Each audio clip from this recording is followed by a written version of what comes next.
klerilir tandure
tepuk tangan yang meriah untuk Nganjuk pada malam hari ini. Oh iya, luar biasa, luar biasa. Iya, hebat Duk. Iya, wajuan. Leren sawetara ya Nok. Nggih ya. Angka sepisan ora lali ngucapke rasa puja lan puji syukur kunjuk Kang Gusti Kang Murbeng dumadi Allah Subhanahu wa taala, Tuhan yang Maha Esa, yang Maha Rasa sejati. Iya. kang wis malimbarake nikmat, wujude nikmat sehat, nikmat sempat, nikmat iman ngono. Saengga awake dhewe bisa manunggal lan tetunggalan ana ing alun-alun Nganjuk iki, Nduk. Oh, ngono. Nggih. Nggih, Yung, heeh. Iki acarane tidak lain dan tidak bukan ya kuwi mengeti hari jadi Kabupaten Nganjuk ke 1087. Oh, ngono. Iya. 1087. Heeh. Kuwi ana maknane, kuwi ana artine, Nduk. Oh, ngono. Ana maknane. Ana maknane apa? 1087. Heeh.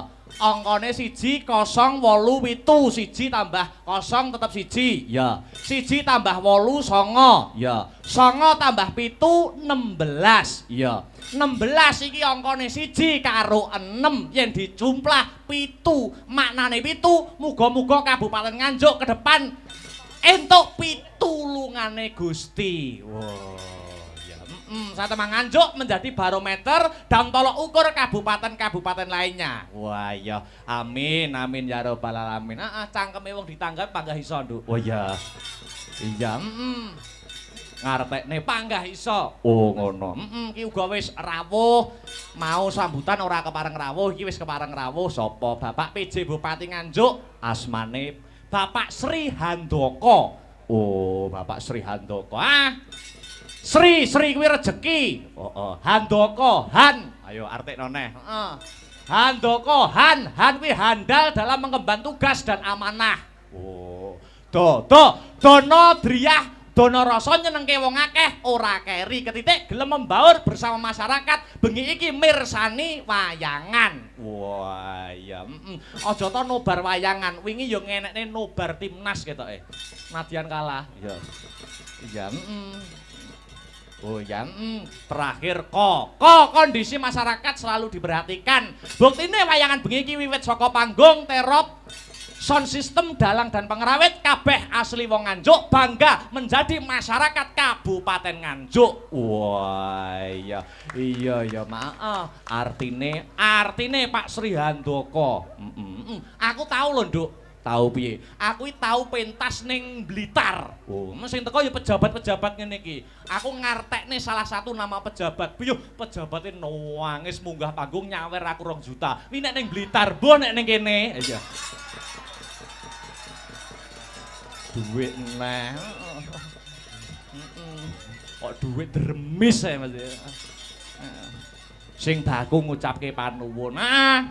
Ngaturke panuwun kang tanpa upama, terima kasih yang sangat banyak. Kunjuk Bapak PJ Bupati lumebere marang para punggawaning praja, Buhan, ya Bu Kepala Dinas, pejabat-pejabat Nganjuk yang berkompeten pada bidangnya, dan seluruh panitia sing ora iso ndak sebutke siji mbaka siji kang wis ikut andil mensukseskan lumadining adicara wayangan bengi iki. Wah iya, inggih nggih. Iki aku diparingi PR karo sapa? Ya karo salah satu pepunden ning Nganjuk. PR apa? Gandeng acarane hari jadi Nganjuk, aku kon mbabarke utawa ngartekke wiwitane dijenengke Nganjuk. Lah iki PR sing ora gampang nganggone aku. Oh ngono. Iya. Piye mak wedarane? Nek cara biyen Nganjuk iki disebut Anjuk Ladang. Oh ngono. Iya. Mbiyen ning kene iki ana sejarah, ya kuwi sejarahe Empu Sendok. Ngono, Mak. Sejarahe Empu Sendok kang nalika semono perang gitu karo Sriwijaya. Wah iya. Ingkang wekasan unggul jurite. Banjur papan kono, papan perdikan jur dijenengke Anjuk Ladang. Wah iya. Wase mangkono kanggo jeneng Kabupaten Nganjuk, Anjuk Ladang mau diganti jeneng Ketanggungan utawa Tanggungan. Oh ngono, Mak. Dadi mulane ana tembung Nganjuk iki kuwi biyen Kertasana ki ya kadipaten. Heeh. Mbrebeg ki ya kadipaten. Iya. Nggodean ki ya kadipaten. Iya. Pace ki ya kadipaten. Iya. Banjur didadekke siji ya kuwi Kabupaten Nganjuk. Amale kaya ngono kuwi, Nduk. Oh, iya. Heeh. Dadi kene iki kaya akan budaya, kaya akan wisata. Oh, ngono. Upamane Kae ning dhuwur ana daerah sing jenenge Ngliman. Kuwi saka tembung apa, Mak? Aliman. Kuwi kiai utawa ki ageng aliman. Oh, lagi ditunggu-tunggu datang. Ya, ben nunggu sik. Iya. Diteruske. Ngliman. Dadi ana-ana ki ana sing diarani air terjun, Nduk. Ana ing Ngliman. Kuwi nek cara biyen air terjun kuwi mau tujuane nggo mayokke waranggana utawa mayokke sinden. Oh, ngono. Tenan kuwi, tenan. Nek pengen dadi sinden luwaris adus ning kono, ning Ngliman kono. 7 dina 7 bengi ora sasapan. Oh iya. Ora kelambenan ngono kuwi. Oh iya. Kuwi cara biyen ngono. Oh iya. Apane sing ngedusi dalang no bae. Ora wi gur guyon. Iya, dawuhe para sepuh, para pinter biyen ngono. Iya. Dadi Nganjuk ki kaya akan budaya, kaya akan wisata. Oh iya. Upamane ana meneh wayang timplong. Iya. Kuwi anane ning Pace kono no. Oh iya. Biyen dalange yen ora kleru ya kuwi panjenengane Ki Jo Kandar Jahnawi. Beh, wayang timplong, Mak. Ana meneh ya kuwi sandur, kuwi kanggo babat alas nek cara biyen. Ngono, Mak. Mula akeh banget kesenian kang mapan ana tlatah Nganjuk, saben antara mangsa nganake wujuding lomba utawa kuwi festival utawa lomba apa ngono. Ning Surabaya nganti tekan Jakarta Nganjuk niku mesti unggul. Oh ngono, Mak. Mergo hambudaya ya, Mak. Hambudaya. Mergo saka budayane kuwi dhuwur, mula dadi ya kuwi mesti selalu unggul di daerah manapun. Wah iya. Iya ya, Mak, iya. Alhamdulillah. Iki sowan komplit, Nduk, kanca-kanca saka Sanggar Seni Asta Brata Mijil saka Jalan Mastrip. Nggih. Gandung Kidul wayang gamelan gawan saka ngomah. Iya. Kabeh digawa ora ana sing dikerekke. Iya. Kelir tak dawake sing dawa 12 meter. Iya. Dasare panggonane ya bawera. Iya ya, Mak, disumbutke nak. Iya. Kembali ke benang merah sing baku biyung ndongake apa ning rangkaian adicara hari jadi Nganjuk iki. Dongaku cekak aos, Nok. Piye? Muga-muga sak rampunge ringgitan Kabupaten Nganjuk dadi ya kabupaten sing baldatun thayyibatun warupun ghafur, gemah ripah loh jinawi kareta tata turaharja, murah sandang lawan pangan, adoh saka bencana alam. Allahumma amin, amin ya robbal alamin. Hasbunallah wa ni'mal wakil. Ni'mal maula wa ni'man nasir. Wala haula wala quwwata illa billahil aliyyil azim. Gusti Allah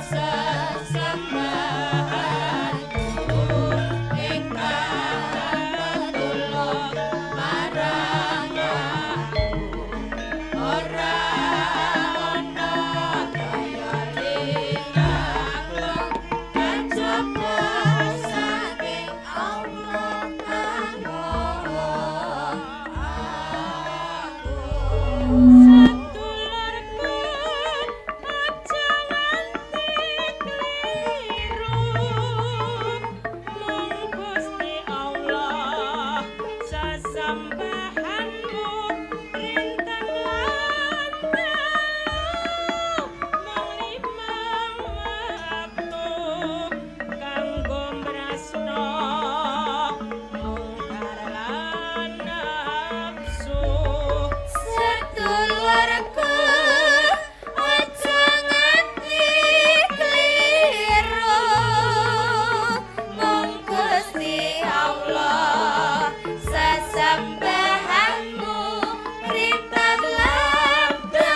nganti mung Gusti Allah sesembahanmu rintan lan dalu mung limang wektu kanggo brasta bongkar lan nafsu aja nganti kliru mung Gusti Allah sesembahanmu rintan lan dalu limang waktu kanggo brasta bongkar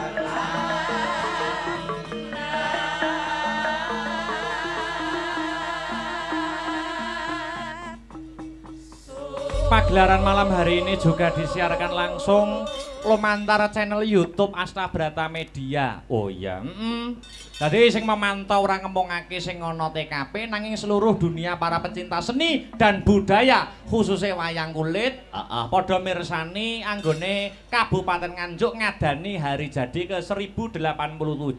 Alhamdulillah.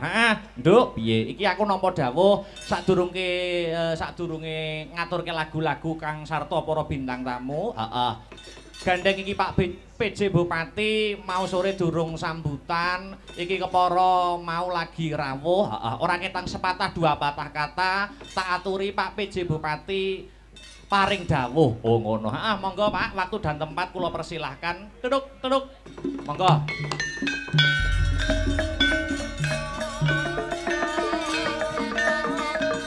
Son Mas.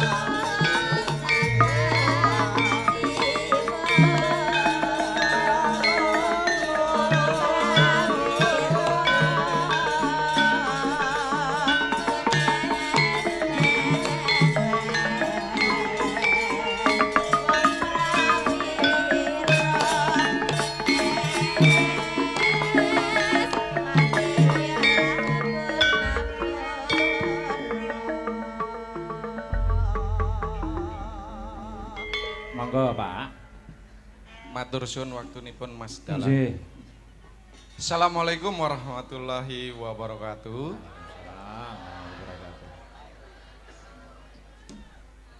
Sugeng dalu sedaya yang saya hormati Bapak Ketua DPRD Kabupaten Nganjuk yang masih hadir hingga malam hari ini, yang kami hormati seluruh OPD, dan yang saya hormati Pak Dalang, Mas Dalang kami menyebutnya, Mas Akbar Alamsyah. Matur suwun. Syahalam Pak. Oh Syahalam, Nggih. mohon maaf. Nggih, betul napa-napa Pak. Kayaknya saya grogi ya. Waduh. Pak. Kok ora mau-mau? Kan telat toh Pak. Oh nggih ora apa-apa Pak. Ya, mungkin friend kabeh kok iki ya. Iya, yo nanjake para bintang tamu. Tak durunge Mas Komet, Mas Dodok munggah panggung. Dik niki tanjakne sik. Oh iya. Ya, atur paring panglipur marang para masyarakat dalam rangka mengeti hari jadi Kabupaten Nganjuk ke 1087. Oh iya. Yo dos sepatono kanggo pemanasane Dik Niken Salintri. Ya yuk, monggo dados. Monggo.